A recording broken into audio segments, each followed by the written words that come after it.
নমস্কার বন্ধুরা, রুমকিজ রোজনামচা চ্যানেলে সকলকে স্বাগত। আজ আমি তোমাদের সাথে শেয়ার করব ফুলকপির একটা নিরামিষ রেসিপি, ফুলকপির রসা।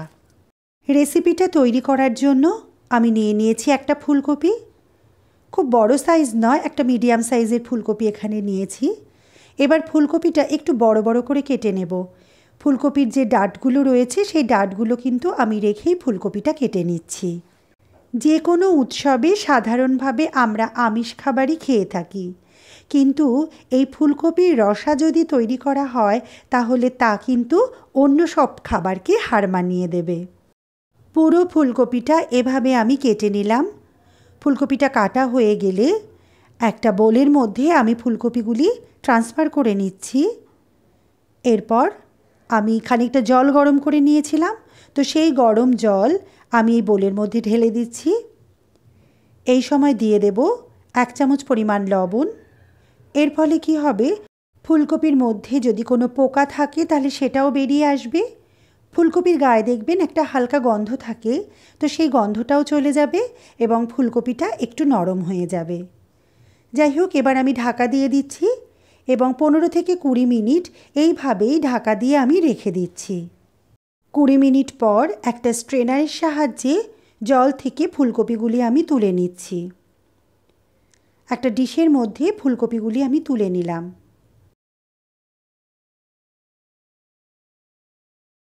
এবারে ফুলকপির মধ্যে আমি দিয়ে দিচ্ছি কাশ্মীরি লাল মির্চ, হলুদ গুঁড়ো এবং পরিমাণ মতো লবণ। ভালো করে ফুলকপির মধ্যে এই মশলাগুলো আমি মাখিয়ে নিলাম। এবার একটা কড়া গরম করে এর মধ্যে দিয়ে দিচ্ছি পরিমাণ মতো সরষের তেল। তেল গরম হলে এর মধ্যে আমি আলু ভেজে নেব। তো ফুলকপির রসা তৈরি করার জন্য একটু আলু দিলে ভালো লাগে, সেই কারণে একটা আলু আমি এখানে ডুমো ডুমো করে কেটে নিয়েছি। আলু ভাজার সময় আমি আলুর গায়ে লবণ মাখিয়ে নিয়েছিলাম। আলুগুলো একটু লালচে করে ভেজে আমি একটা ডিশের মধ্যে আলুগুলো তুলে নিচ্ছি। কড়াতে যে তেলটা অবশিষ্ট রইল, এই তেলের মধ্যে এবার আমি ফুলকপিগুলো ভেজে নিচ্ছি। ফুলকপিও একটু লালচে করে আমি ভেজে তুলে নেব। এই সময় গ্যাসের ফ্লেম মিডিয়াম করে নিয়েছি। ফুলকপির রসা তৈরি করতে টক দই লাগবে। একটা বোলের মধ্যে আমি 3 চামচ পরিমাণ টক দই নিয়ে নিলাম এবং দইটা ভালো করে ফেটিয়ে রাখলাম। এর মধ্যেই কিন্তু আমার ফুলকপিগুলি ভাজা হয়ে যাবে। ফুলকপিগুলি ভাজা হয়ে গেলে আমি একটা প্লেটের মধ্যে ফুলকপিগুলো তুলে নিলাম। ফুলকপি ভাজার পরেও কিন্তু কড়াতে তেল রয়ে গেছে। এর মধ্যে আমি আরেকটু সর্ষের তেল অ্যাড করলাম। তেল গরম হলে এবার আমি ফোড়ন দিচ্ছি গোটা গরম মশলা। দিয়ে দিচ্ছি শুকনো লঙ্কা, তেজপাতা আর 2 পিঞ্চ মতো হিং। ফোড়ন হয়ে গেলে দিয়ে দিচ্ছি একটা টমেটো। তেলের মধ্যে এবার ভালো করে টমেটো আমি সাঁতলে নিচ্ছি। এবার অ্যাড করছি 1/2 চামচ জিরে বাটা, 1/2 চামচ ধনে বাটা এবং 1/2 চামচ আদা বাটা। মশলাগুলি তেলের মধ্যে ভালো করে সাঁতলে নিচ্ছি। এরপর আমি এর মধ্যে দিয়ে দিচ্ছি স্বাদমতো লবণ এবং হলুদ গুঁড়ো। সমস্ত মশলাগুলি আমি আবারও ভালো করে কষিয়ে নিচ্ছি।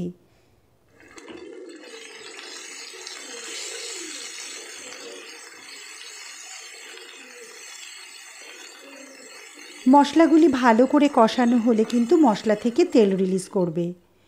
তো মশলা আমার ভালো করে কষানো হয়ে গেছে।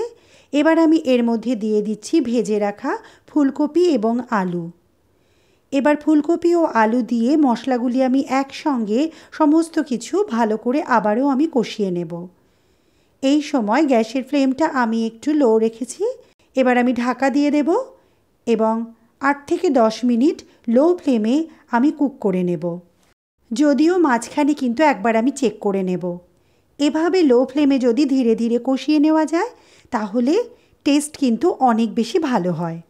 দেখুন, কপি থেকে কিন্তু তেল রিলিজ করা শুরু করেছে, অর্থাৎ কপিটা খুব ভালো করে কষানো হয়ে গেছে। এবার আমি এই কপির মধ্যে অ্যাড করছি, প্রথমে দিয়ে দিচ্ছি ফেটিয়ে রাখা টক দই, দইয়ের মধ্যে সামান্য একটু জল আমি অ্যাড করেছিলাম। আর দিয়ে দিচ্ছি 7 থেকে 8টা কাজু বাদাম পেস্ট করে রেখেছিলাম, সেই কাজু বাদাম পেস্টও আমি এর মধ্যে দিয়ে দিলাম। এই সময় গ্যাসের ফ্লেমটা আমি লো রেখেছি। দই ও কাজু বাদাম দেওয়ার পর কিন্তু গ্যাসের ফ্লেম হাই করে কখনো কষানো উচিত নয়, তাহলে পুড়ে যাওয়ার সম্ভাবনা থাকবে। সেই কারণে লো ফ্লেমেই কিন্তু আমি কুক করে নিচ্ছি। এবার আমি এর মধ্যে দিয়ে দিচ্ছি 1 কাপ পরিমাণ গরম জল। এবার ঢাকা দিয়ে দেব এবং হাই ফ্লেমে মিনিট 5 কুক করে নেব। যেহেতু লো ফ্লেমে বেশ অনেকক্ষণ আমি কষিয়ে নিয়েছি, সেই কারণে আলু এবং ফুলকপি কিন্তু প্রায় সিদ্ধ হয়ে গেছে, তাই খুব বেশি কুক করার আর প্রয়োজন হবে না। আমার রান্না প্রায় কমপ্লিট হয়ে গেছে। এবার আমি দিয়ে দিলাম 2টো কাঁচা লঙ্কা, স্বাদমতো মিষ্টি, দিয়ে দিলাম গরম মশলা পাউডার, আর সব শেষে দিয়ে দিচ্ছি ঘি। সমস্ত কিছু আমি আবারও ভালো করে মিশিয়ে নিচ্ছি। যেহেতু এটা রসা, তাই খুব বেশি ঝোল থাকবে না, সেই কারণেই কিন্তু জল আমি অল্প দিয়েছি। রসাতে কিন্তু কখনোই বেশি ঝোল থাকে না। তো দেখুন, আমার আজকের রেসিপি প্রায় রেডি হয়ে গেছে। এবার আমি ঢাকা দিয়ে দিচ্ছি এবং মিনিট 5 রেস্টে রাখছি। এবার একটা সার্ভিং বোলে আমি ফুলকপির রসা ট্রান্সফার করে নিলাম। লুচি, রুটি, পরোটা বা পোলাও যে কোনো কিছুর সঙ্গে সাইড ডিশ হিসাবে কিন্তু ফুলকপির রসা ভীষণই ভালো লাগবে। আজ আমি বানিয়ে নিচ্ছি লুচি, যদিও আমি কিন্তু এখানে আটার লুচি বানাচ্ছি। ভালো করে ময়াম দিয়ে লুচিটা আমি তৈরি করে নিচ্ছি এবং দেখতেই পাচ্ছেন যে কি সুন্দর ফুলে উঠছে। এবার এই গরম গরম লুচির সঙ্গে আমি সার্ভ করছি ফুলকপির রসা। তো বন্ধুরা, আমার আজকের রেসিপি তোমাদের কেমন লাগলো? যদি আমার আজকের রেসিপি তোমাদের ভালো লেগে থাকে, তাহলে চ্যানেলটি সাবস্ক্রাইব করে লাইক, কমেন্ট ও শেয়ার করে পাশে থাকার অনুরোধ রইল। আর পাশে থাকা বেল আইকনটি প্রেস করে দিও, তাহলে যখনই আমি এ ধরনের কোনো নতুন ভিডিও আপলোড করব, সবার প্রথম নোটিফিকেশান তোমার কাছে পৌঁছে যাবে। তাহলে আজকের মতো সকলকে বিদায় জানাচ্ছি।